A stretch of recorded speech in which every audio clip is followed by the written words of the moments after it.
Right, good evening. From saving the country to saving cultures. I can't do the country, I can do culture at a time. Guys, thank you so much for your time.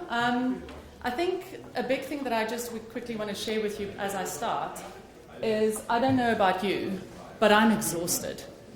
Because there are so many tools out there and there are so many theories that we need to follow as leaders. It is situational leadership, then it's armored leadership versus belonging leadership and cultures, and then there is secure-based leadership. There is all of these things that constantly gets thrown our way, and we just need to adapt, especially generations coming into the business saying, we want this from you, we want you to change your culture to this.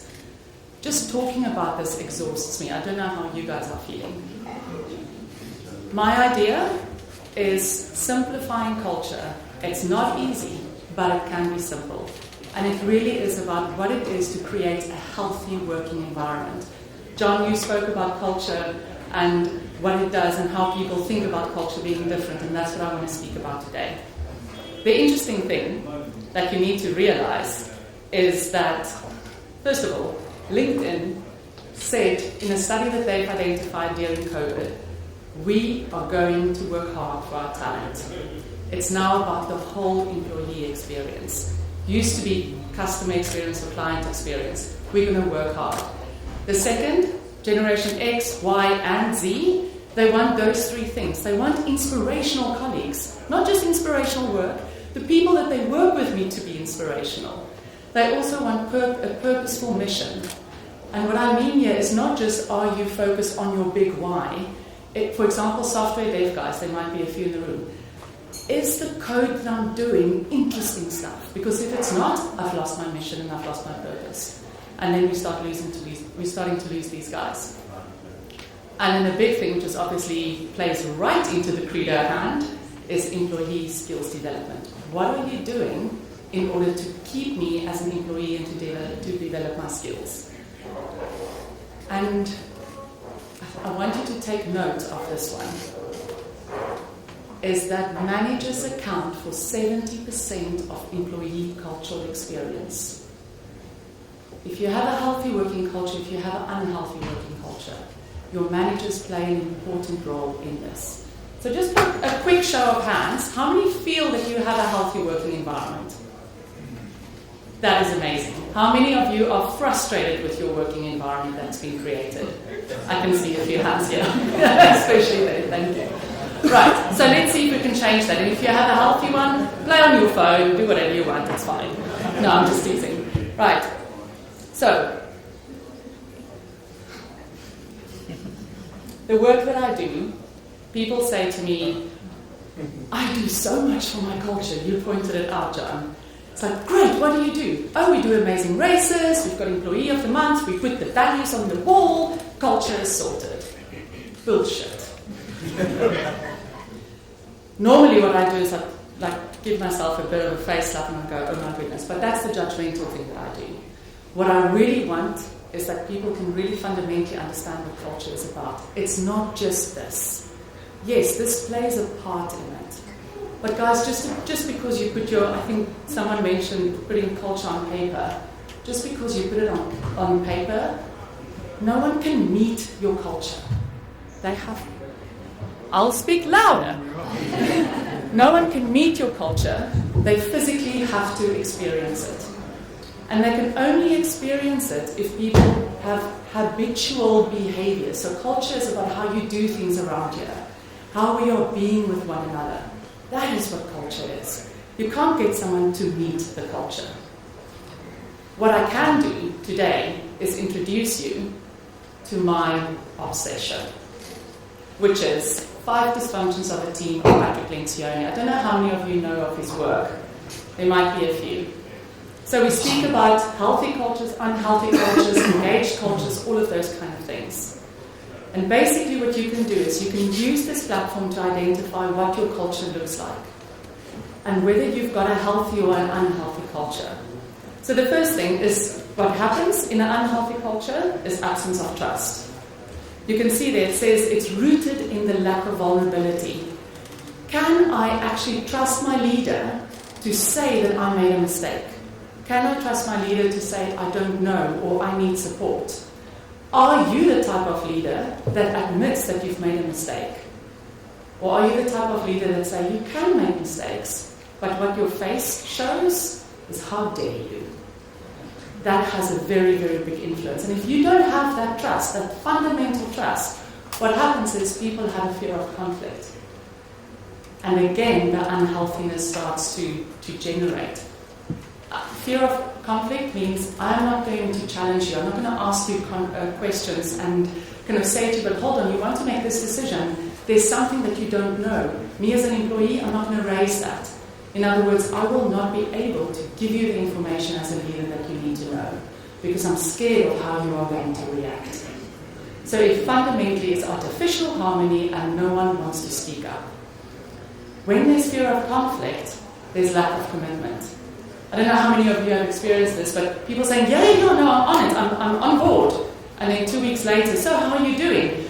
Yeah, I wanted to come back to you to talk about it because I kind of changed my mind. That is the lack of commitment. Or it's people who will walk out of a meeting having said yes to everything, and then at the water cooler, what do?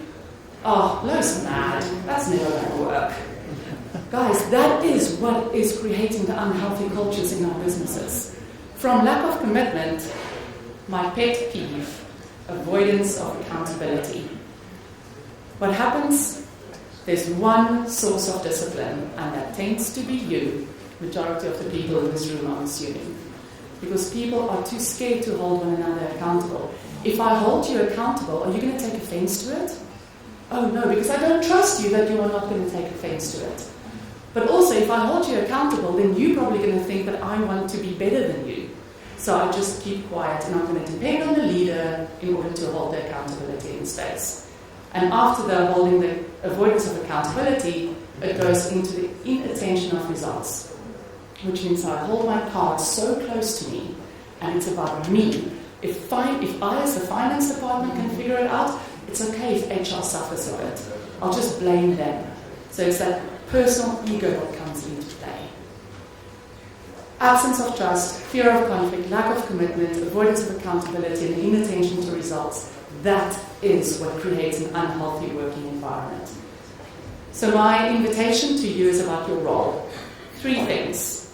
First of all, you need to be present as a leader, as a founder, as a creator of a business. If you are not present and if you not put culture as a strategic theme, similar to what you said earlier, culture speaks strategy for business, it's not a side project.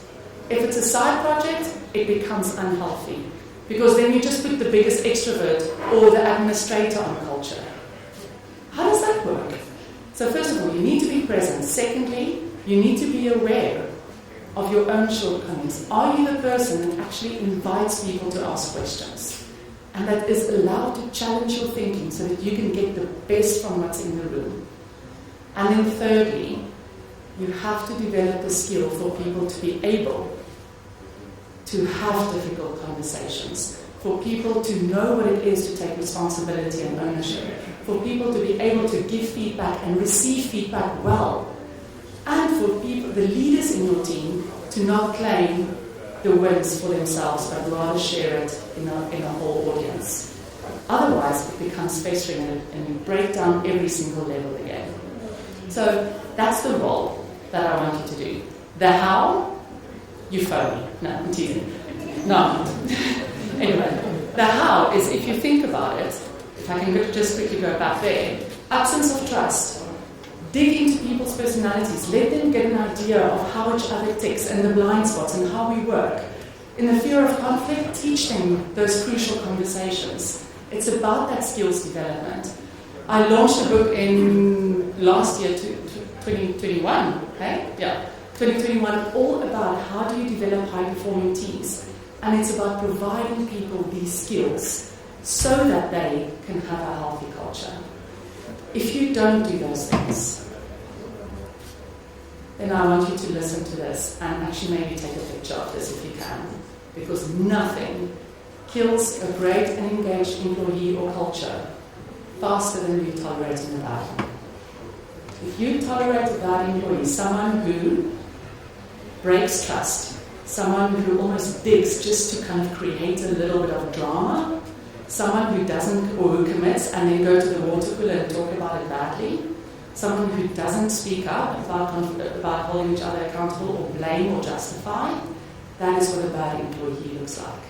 Apart from other stuff, of course, but in this context.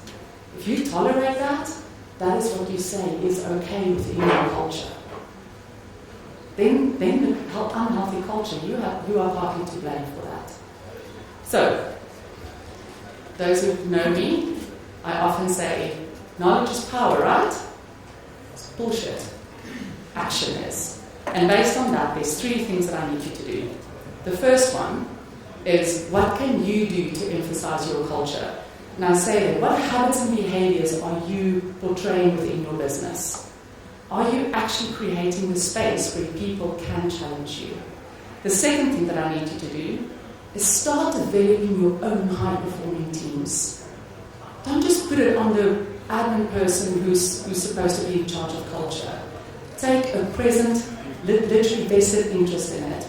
Look at, are you showing vulnerability-based trust? Do you allow for passionate debates? And are you also committing to the cause? And then lastly, are you actually developing your individuals?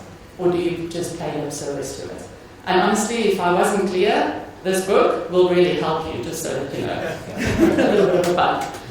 Guys, culture and engagement is everyone's responsibility. It's your responsibility as much as it is the team members.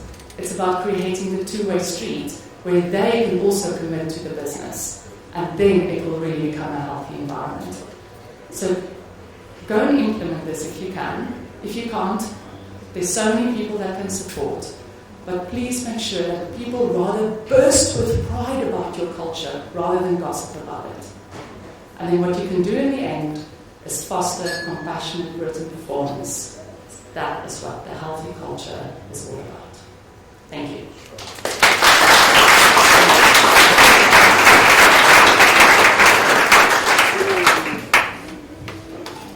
Anyone want those notes? Yeah. Thanks, Helene. Thank you so much for sharing. Your passion just seeps through always. Appreciate you being here. Thank you so much.